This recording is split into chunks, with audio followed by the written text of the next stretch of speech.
Hello YouTube, this is Morgan Airspeed Prime here with my next Avatar news update video. So this is a pretty big one. Finally someone has publicly put out a lot of the rumored information that some of us in the fandom have known about for the last couple of months, but have not really known what's the best way to kind of like put it out there sort of thing. So yes, Night Edge Media has put this stuff out there. Does seem like it's exactly most of the stuff that like I saw like a few months ago, other people saw a few months ago. Obviously in this article you will not see that stuff. I won't be showing you that stuff, of course, because it's just the usual thing of, like, as usual with rumored insider information, no one wants to get in trouble about this sort of stuff, but we also want to talk about the information that there is, so just be aware of that. It is listed as rumor because, of course, it's not, like, confirmed. It's not from an official source.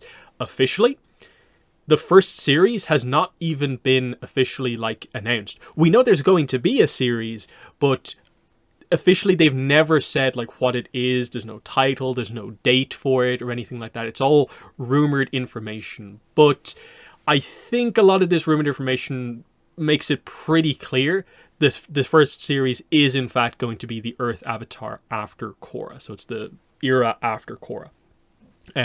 So we're just waiting for them to actually put out official information. So just be aware, we are talking about rumors. I'm going to talk about it as if it's kind of completely correct. I'll try and add in some of the extra kind of context I have from having also kind of seen the kind of underlying source material, which is mostly about a minute and a half of animatics of an episode, and then some kind of premise, kind of explanation, kind of text type stuff.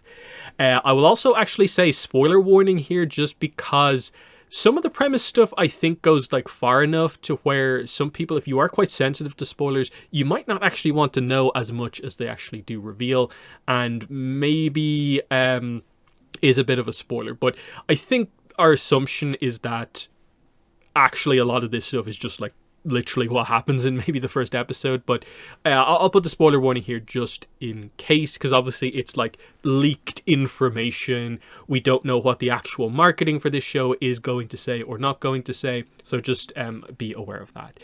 So yeah, Night Edge Media here. I'll link the article down below so you can read it yourself. The first paragraph is mostly just recap of Avatar Studios and the information on the 2026 Aang movie.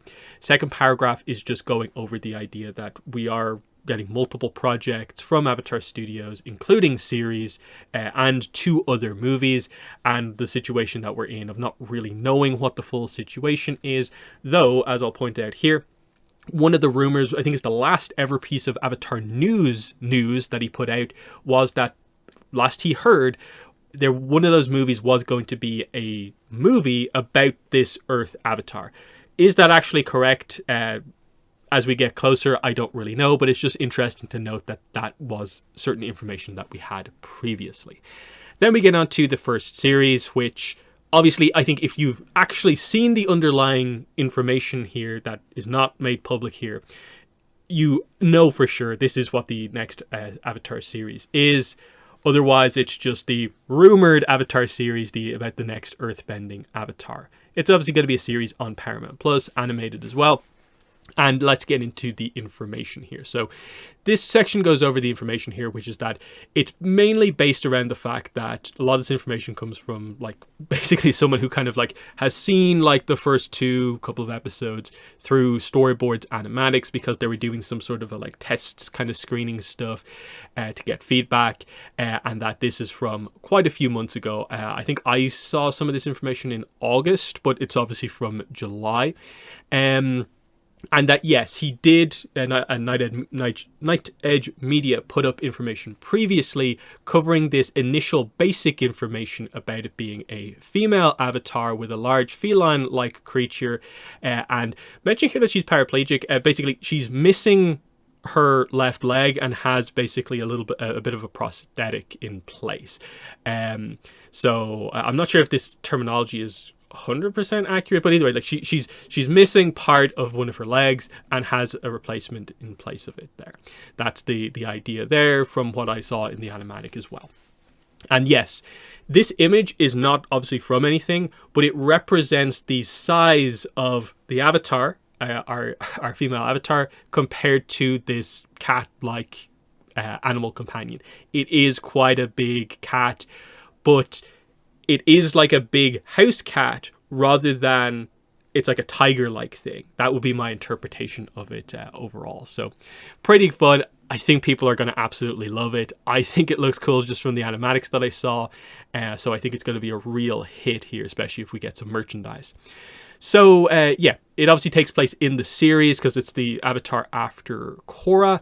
But I don't think any of the information actually says anything about specifically how long in the future it actually is. Clearly, some amount of time has passed because technology seems like a little bit better, but as we'll get into, they seem to go to lengths within the story to not kind of have it just be about advancement of technology, because there's some crazy stuff that actually happens here. So, most of that is just basically, there's the kind of visual feedback from the animatic stuff. This is the context given by the source to like, oh yeah, this 1 or 2 minutes doesn't really explain anything, so here's what I know kind of type thing. So yeah, these are just rumors. Obviously, don't go too much in on them because there's a difference between, of course, you actually see the animatics and confirm certain things, but those animatics don't directly tell us about this other information, which is just from text. So yeah, the 4 nations do not exist anymore because they will establish that an unknown cataclysmic event will occur that Avatar Korra will be forced to stop. She will in turn be forced to reshape the world from the original 4 nations to now become 7 new locations / countries or havens. And it's noted here that this is the subtitle for the series, as in 7 havens might actually be the subtitle for the series. So straight away, that's crazy that they're establishing that. I guess this is going to be like in the intro kind of crawl for the first episode. Probably will be establishing this whole situation, that the map is, I'm guessing, going to look different. There's obviously some vagueness about this in terms of like Korra, quote unquote, like destroys the world to prevent a cataclysm, but reforms it in just a slightly different kind of altered state. But now we're in a situation where there are 7 haven cities or countries or whatever. What's going on there? Like, how much of this is she's altered the entire landmass of the world versus she has more politically established that we need to, for safety purposes of humanity, focus on 7 cities because we can't maybe defend the rest. It doesn't say it here, but other stuff that I heard kind of suggests that spirits is probably going to be the main like reasoning behind this.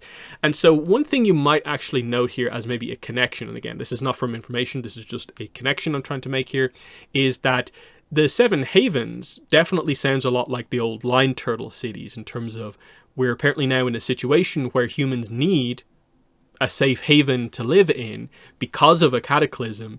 In the past, obviously, it was the idea that the whole world was basically spirit wilds, and it was only by living on a line turtle that you could actually be safe. Now we maybe are going back to that again, because what did Korra do that we already saw in the series is, one, she kept the spirit portals open to sort of attempt to reverse kind of one, sending the spirits away. But also, 2, there is now a 3rd spirit portal, which might, I think, eventually come into play in terms of what happens here. It'll be interesting to see what way they go about doing it here. But obviously the big challenge for Korra is, can she bring peace between humans and spirits, or will this cause chaos again? That's the big thing. And the implication seems to be that maybe chaos actually happens and that Korra has to resort to something crazy. Now, again, how much of this is like literally I have to use all of my power to reshape the world because spirits are attacking versus just we have to safely establish some cities? I'm not entirely sure, but I think the wording was along the lines of like she has to use her power to make something happen, and that's what's kind of presented here. Um, so yeah, break, remake the world. What exactly that means is sort of kind of crazy, but I'm guessing this is more. I'm going to guess that this is less an application of maybe bending and more like spiritual stuff of like using the power of like a spirit portal, or if she maybe goes into the spirit world and like does something crazy with like, you know, tree of time. Like there's a way for like where you can imagine the idea of like, yeah, I guess you could do something, but it's going to be something new and crazy that happens here to make this happen, of course. Um, and then this is speculation, but it's kind of an interesting one in terms of like, okay, Korra does this, but what happens to Korra? Like, if it is this giant expenditure of energy here, that to do something that is probably the most powerful thing ever done in the Avatar world, then yeah, absolutely. I think it's a reasonable thing that this might be what kills her or shortens her life like drastically to the point where maybe she doesn't live that long after she kind of saves things and forms the Havens. That would, I think, sort of make sense. That we go into an era that is basically recovering from a near cataclysm, or recovering from like being kind of remade into something new, but there's still threats at play here. And that's the interesting point here, is that it seems like the setup is more of like, given all the power, that Korra, in quote unquote remaking the world, remakes it in a way where the humans can defend themselves, but it doesn't like counter the threat immediately. There's still stuff to be dealt with. So I'm interested to see what the full details are. Look, I get it. Some people are just going to be inherently annoyed by this because you have the usual thing of fandoms hate big changes like this. Like when Korra, the show, did one of these things with the past lives, being destroyed and then them not being restored, people have been angry about that ever since. You can be as reasonable as you want explaining why it's not that much of a problem, but people are just going to be inherently annoyed about this because they view it as being a key part of Avatar that's been taken away. And I'm guessing this will be viewed in much the same way, that the Four Nations are inherent to Avatar. To take them away and replace them is a crazy thing to do, which I think would be fun, would make a lot more sense if we weren't getting all these other things. Novels, comics, where we still have the Four Nations. The Four Nations are always going to be a part of Avatar. In the past, there's so many avatars we haven't seen that are still considered Four Nation avatars. But then also the idea of like within the context of the series, the Four Nations are not a constant in the world of Avatar. Back in beginnings, we are pre-Four Nations. There are no nations. Everyone lives on line turtles. We have haven cities effectively, but they're line turtles. We know that historically, 4,000 years before Korra is considered pre-Four Nations. That maybe some of the nations are formed at that point, but not all of them in the set pattern of four that we see on like the map here. Like the Fire Islands were just islands, and a lot of the ones on the tail end have kind of very different cultures than like the mainland kind of culture that eventually develops. And then like the North was originally on its own without the South, and we don't know what order all the air temples were established in, and that sort of thing. And then we factor in going forward, even in the comics and stuff like that, post-war, the world is evolving away from set in stone Four Nations. We see that with the establishment of Republic City as a nation of nations, effectively a true fifth nation. And where do you think the series was always going to go after that? In my mind, it just makes a lot of sense that it's not just going to stick to Republic City. The nations coming together is going to spread across the entire world. Everything is changing. The Air Nation is different than the Air Nomads. Their base of operations is basically in Republic City on Air Temple Island, rather than the traditional Air Temples. They don't call themselves Air Nomads anymore. They operate slightly differently. It's a new iteration of them, where a lot of them are from, of course, originally different nations. That whole idea. We see that the water tribes are now kind of properly, independent at this point for the kind of first time post Korra. The Fire Nation obviously has evolved quite a lot since the war, and the Earth Kingdom is going to move to not having like a monarchy going forward, as we know from like the Korra comics and stuff like that. So the world is already drastically changing, and I think we were always going to, I think, move away from the really strict 4 nations are 4. That's the way they were going with the progress. Now, obviously, the significance of 4 is always going to be a part of Avatar because there's 4 elements, and that's always going to be something that distinguishes that someone's ancestry ultimately relates back to the Fire Nation, kind of like part of the world. It's, you know, there's always going to be the philosophy around the martial arts of that particular thing, but that is a bit different than just straight away like what we're talking about here, which is the lines on the map, basically, that we talk about in some of like especially the Avatar novels, about how they do change over time, and overly focusing on that is maybe not the best approach.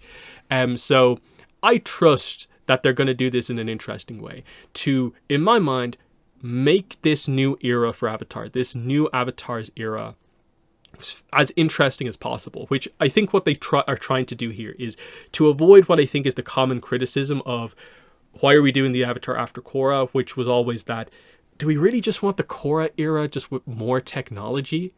Whereas the Cataclysm feels like what they're trying to do is still have a decent amount of time pass. I don't know how long it's going to be, 20, 30, 40, 50 plus years. Like what age is Korra going to be when she's handling this threat? I would almost guess that she probably has to be in her prime during this, so it's not elderly Korra dealing with this, but we have to wait and see on that. So that we're not going crazy far into the future. There'll be some technological advancements, but that this cataclysm is going to kind of put a stop on maybe progress to a certain degree. So we are in this kind of spot where we're only maybe just a little bit after Korra, or technology is advanced in very specific directions because we're post remaking of the world type thing. And that's interesting. That is a lot more interesting than just it's the world just after Korra. Like it's properly different. And then like there's 7 of these countries, and like what are we doing? Like is the map just inherently completely different, or is it more of the case that like, hey, one of them effectively is what's left of Bossing Say or whatever. One of them is basically where the Fire Nation capital was, or is it just impossible for us to actually know what it is right now? Because the scope of what Korra did or didn't do here is very hard to picture in your mind. Because ultimately, an Avatar going full power with their bending plus spiritual stuff opens the door to pretty much almost anything happening. And like, you know, that's the way you have to think about this ultimately. So fascinating stuff there. Then we get into this stuff which is more of the details of like that relates back to sort of the animatics. Who is this character? Who is the girl? Who is the Avatar missing a leg? And we get into the twin situation here, which is very interesting. Once the new Earth Avatar is born, we will learn that she's actually from a set of identical twins. There's obviously a fan theory. The novel covers it because Roku has a twin who died before he was announced as the Avatar. So that is Yasu. And so they avoid the common topic surrounding Avatar having a twin by, in this case, having all of the stuff with Roku as the Avatar happen post the death of his brother. And it's more of a character point of, you know, Roku feels partially responsible for what happened to his brother, failing to save his brother. And it's more of just the impact of losing someone so close to him, how it affects Roku growing up, rather than trying to do the maybe jealousy angle that could possibly happen with twins, as we'll kind of get into here. The twins will be the focal point of the series, and this is where we get into the full details of this. The White Lotus is expected to have taken one of the twins and raised her in wealth, as she is seen to be the more powerful of the two. So the idea here seems to be that the White Lotus assume this one of the twins, one of the girls, she is the more powerful one, therefore she is highly likely to be the Avatar from among them. So there's obviously going to be some explanation about, like, I'm guessing, because they go into this immediately next, is that I'm pretty sure the information I have is that, like, yeah, they were separated when they were very young, so they basically don't know each other. And this also implies that, how do you test an Avatar when they're that young? How do you test for bending skill at that age? Prompting the idea of, like, I guess this is why they had to guess, why it wasn't a locked in thing for absolute sure. which is an interesting one because I'm guessing the reason this had to be so hasty was because the cataclysmic event. We're trying to find the Avatar within the first year or two post Korra's death. We're really trying to rush and manage this in the aftermath of all this stuff. So that's why it's quite chaotic. So yeah, why did the White Lotus make this choice? Remember, one of the details about our Avatar is that she's missing a leg. I don't think we know the full details about that with regards to was it an accident or was she born without a leg. If she was born without a leg, then the White Lotus might just have made the decision on the basis of, well, there's historically never been an Avatar born with like a birth defect or anything like that. Let's choose the one who has both legs. And maybe there's some sense of like, well, both of them like pass the like obvious test for like, yeah, they're probably going to be benders when they're older. This one seems the more powerful. We'll choose this one. But they get it wrong. That's the point here. So the actual Avatar grows up on the streets, somehow gets cast aside and forgotten. So my guess is there probably was meant to be some sort of a plan for the other child to live a decent life. But obviously they need to separate them, I guess, for whatever reason. I'm wondering what all that is. But something goes wrong and, you know, they get completely separated. They don't know each other. The Avatar grows up on the streets of one of these haven cities. So that explains that. With her animal guide, eventually the two twins get united and begin training together because we established that the non-Avatar twin is still very powerful and has training from the White Lotus. Now, the information I was presented spoke about this in a way that, like, I think the wording specifically was that this non-Avatar twin has, like, Avatar-like powers. Now, that is an extraordinarily vague way to explain that, because if you're really technically into things, that might lead you to believe, oh, they have multiple bendings, or they do Avatar-exclusive abilities, or something like that.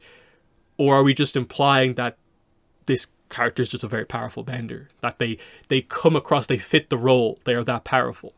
I don't know specifically what to make of this, because obviously the speculation that is going to come up already has come up and is presented here is, oh, is Rava split across the two twins? Obviously that was not the case in the Reckoning of Roku, two twins. I don't think this is the case here, just because our understanding of how this works is that the Avatar is connected to Rava by harmonic convergence, as in we are bonded forever. The spirit of Wan is interlinked with the spirit of Rava. They are one and the same at this point. That's the whole point of it here. The Avatar is the full merging of a human and a spirit. Then, when the Avatar dies, reincarnation happens, and thus Rava is also born, basically, with the new Avatar. Now, obviously, we know what happened with Korra. Past lives were lost. She had to reconnect the cycle. So we're more talking about this in the sense of like it's Korra and Korra's reincarnations rather than Wan. But Korra is a reincarnation of Wan, so it's the same thing. But the idea is it's the reincarnation of one person. And I don't think they're going to get into the weeds on the idea of like, well, because it's twin, the reincarnation works like where like half of Rava went in here, half went in over there. Rava is still like a being, one person, and because she is attached to the spirit of another singular person, I don't think it makes a lot of sense to do some sort of a thing where they're split up. The powers of Rava are split up. Because if you do it evenly, to have a balanced kind of thing, then one of them should have two elements, one of them should have two elements, but we're talking about the Earth Avatar, so realistically both of them should be Earthbenders, and that doesn't really make that much sense, depending on what way they actually go about doing it. And then again, I think you're maybe getting a little bit too into the weeds if you try and explain this correctly. So I think they're just going to avoid this and instead play up the idea of when the two twins are reunited, we're going to get some very interesting character dynamics. One, we're going to get the Yoon dynamic for the White Lotus kind of twin. They thought they were the Avatar, now they find out their sister's actually the Avatar, and that is not their path anymore. There's the positive of getting to meet their sister that they potentially didn't know they had, or long lost, whatever way you want to go with it. But you also get the maybe negative of my life's path that I thought I was training towards is now not the same. And is that arc going to be about having to accept that? Is there going to be tensions there? Or is there just going to be a happiness of like, hey, I get to be on the Avatar's team Avatar, and they're my sister, and present it more positively. Whereas our actual Avatar is going to have the idea of kind of being forgotten earlier on in life. Their tough life on the streets was kind of caused, but to a certain degree, by a decision made in the past that separated the sisters. She'll probably be happy to have a sister, obviously, but now she goes from living, a life of survival in the city to you are now the most important person in the world. That's the typical Avatar thing, just dropped into it like that. That's what I think they're going to go for. Over, we share the powers of the Avatar to just create some weird gimmicky thing. And I hope that's the angle that they actually do take on things. So the whole Rava being split up, I don't think that makes a ton of sense. In the sense that they're both the Avatar. I think they probably will more play it as a altered kind of Yoon Kyoshi style dynamic here, given the actual other context that we have. Will they play up the dark and light Avatar thing with Rava and Vaatu? Again, my inclination is to be no, because I think they won't touch Vaatu really until basically they decide to tell a story that's literally set 9,000-10,000 years in the future, leading into the next harmonic convergence. That's what they've said in interviews, with the idea that, you know, Vaatu, post being spirit bent by Korra, should be basically be reborn within Rava. And it will take all of that time in an era of light to get back to that point again. So I don't think 50 to 100 years later, or whatever we're doing here, Vaatu is immediately going to be back in play. I just don't think they'll bring him back into play that quickly. So the whole Dark Avatar thing, I don't think they're going to do. I also think it will be quite a stretch to explain how the other twin is suddenly the Dark Avatar as well.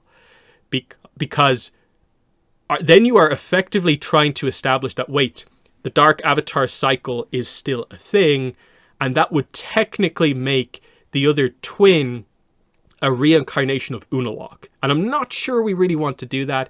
I'm pretty sure the intent of the Book 2 finale was that Unavaatu is effectively the Dark Avatar in the Avatar state. So they were destroyed in the Dark Avatar state. The cycle is broken. This is why Vaatu, separate from Unalaq, gets reborn in Rava. So then you get into the weird situation of like, okay, technically both powerful spirits are within the Avatar, but the Avatar is only bonded to one of them, Rava. And the connection of Rava and Vaatu is a kind of separate connection because of the nature of those two spirits. But the inherent link of the Avatar to the Dark Spirit is sort of unclear, but at the very least, I don't think will be a notable thing until well into the future, like thousands of years into the future. So I'd be very surprised if they brought that up super heavily. They might reference Vaatu, but I don't see it being a notable technical plot point about what we're doing here. I do think they are going to just establish that the other twin is a very, very powerful, probably earthbender, who is just extremely, extremely powerful. And probably in this era, I'm guessing the reason they maybe come across as the Avatar, they probably have quite strong spiritual abilities, is probably my guess. I'm assuming that the world will probably move in a direction where a lot of spiritual techniques have been developed, and that maybe the world, certain people do learn to develop skills that effectively people think are exclusive to the Avatar, but actually if you're spiritual enough, you can learn them, and that the White Lotus, it would make sense, could get to that point. And that's probably, I think, the situation they're going to go for here.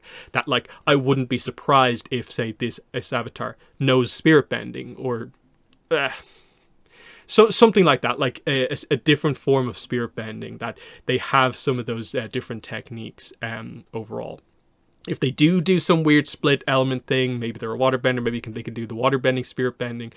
But I think that's maybe what they're going to go for. That potentially, hey, maybe they are going to open the door on energy bending and more people can do that. And that would be certainly a thing that makes that connection somewhat clear. Because again, if they're doing something this crazy with the premise in between eras, they're going to do some surprising stuff with like techniques and stuff showing up where we don't expect them to. They seem like they're making an effort to not just have this be sort of the next era after Korra by the numbers. They want to do something big, profound, that's interesting. It's not just a sequel for the sake of doing a sequel. They seem to have a big plan to make this is a proper new future era for the world, that going forward, it's going to take a long time to in any way revert it back to the way it was, if we even want to go in that direction. So if this is in fact all roughly true, minus I suppose some of the details about some of the kind of awkwardness here, I'm pretty happy with this. Some of the other information I have, and you probably also saw this in the Avatarist's video that he put out, is also that one bit about sort of I think like in relation to what happens in episode 1 is that, okay, they train together, but to what end? What is actually the premise of the series once things get going? What are we fighting against to solve or something like that? It seems like there is a spirit attack on the Haven City, and I think a character, might be the mayor, gets kidnapped, and this I think is the situation that makes the two twins meet as like the kind of finishing kind of point of this. And I guess they're going to have to try and get the person that was kidnapped back. The description of the spirit is like an eyeball, so I'm like glowworm, maybe. That'd be kind of interesting, but weird, but interesting. It would certainly make sense as a notable dark spirit, and it would make complete sense in terms of like controlling like maybe other dark spirits, the spirits uniting to try and take over as much of the world as possible. To what exact end, that's obviously the big situation here in terms of like what was the initial cataclysm, and what did Korra prevent from happening that still leaves the world in a situation where there are spirits attacking. Like, that's the interesting kind of nuance to a lot of that stuff. But that's quite interesting. But again, glowworm's not confirmed. It's just potentially a spirit attack of some sort happens, and that's the event that brings things together. So interesting stuff overall. In the comments, let me know what your thoughts are on all of this stuff and what I had to say about it. But yeah, always cool to speculate about stuff when it actually begins to come out. Still weird that we have more information on this unannounced series compared to the movie that we're expecting proper marketing to start on probably like any couple of weeks now. But it's Avatar Studios. Stuff is just weird across the board. But fun stuff, and it feels like, we're finally beginning to get going on stuff now that some potential details are coming out. So let me know your thoughts in the comments below. But that's been the video. Thanks for watching, and bye.